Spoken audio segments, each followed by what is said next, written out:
Сәлем достар, сіздермен бүгін безе жасаймыз.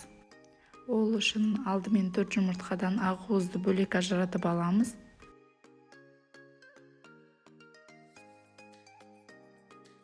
Ыдыс міндетті түрде шыны ыдыс болу керек. Ақуызымызды өлшеп аламыз. Менде 145 грамм шықты. Тура осылай 145 грамм қант, 145 грамм сахарный пудра қосамыз. Барлығының массасы бірдей болу керек. Ақуыздың ішіне жылтоқ кетіп қалмау керек, өйткені безе онда шықпай қалады.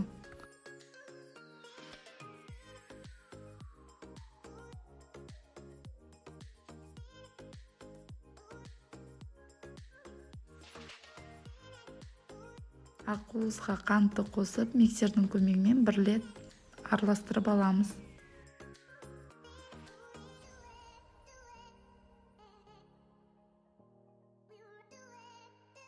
Ыдысымызды водяная баняның үстіне қойып, түбіндегі қанты ерігенше миксердің көмегімен баяу жылдамдықта араластырып отырамыз.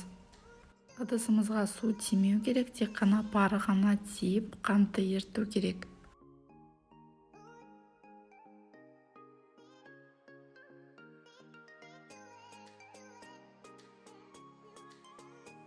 Миксермен шамамен 1-2 минуттай миксерлейміз.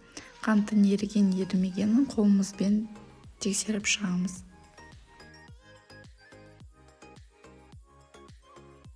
Қант толықтай ерігеннен кейін миксердің көмегімен осылай ақ болып көпіргенше араластырамыз.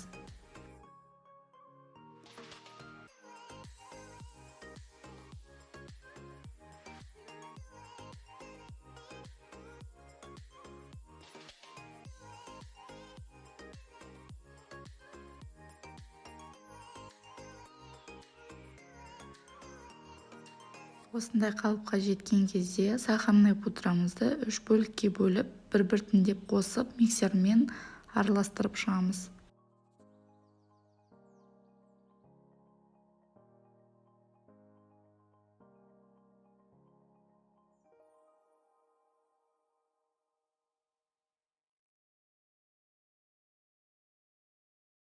Барлық сахарный пудраны қосқаннан кейін жоғарғы жылдамдықта миксермен шамамен плотная меренга болғанша 4-5 минуттай жақсылап миксерлеп аламыз.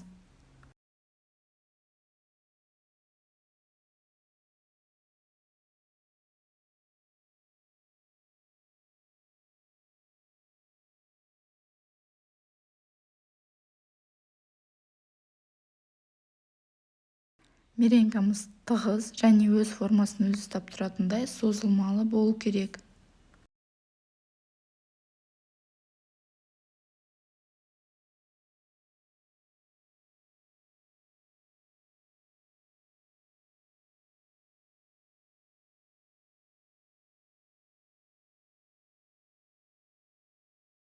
Меренгаға краситель қосып, қалаған түсті шығарып алсаңыздар болады. Меренгамен жұмыс істеген кезде, безе жасайтын кезде пластмассовый ыдысты мүлдем қолданбаймыз, өйткені пластмассовый ыдыста майлар қалып қояды, сол үшін безе шықпай қалады.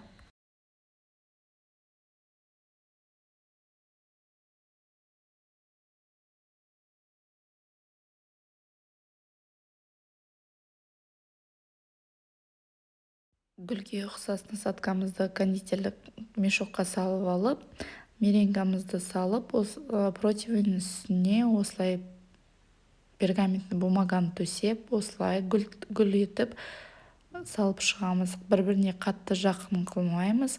Барлығын орналастырып алғаннан кейін шпажкаларды салып бұрап шығамыз. Безелерді режим конвекцияда да кептіруге болады, асты-үсті режимінде де кептіруге болады. Мен 40 градуста шамамен 3-3,5 сағат кептірдім. Градусын 40 градустан жоғары қоятын болсаңыздар, онда безелеріңіз жарылып кетеді, трещина береді. Немесе түсі өзгеріп, күйіп кетуі де мүмкін. Безелер дайын болған кезде пергаментный бумагадан оңай алынатын болады, сол кезде дайын екенін білуге болады.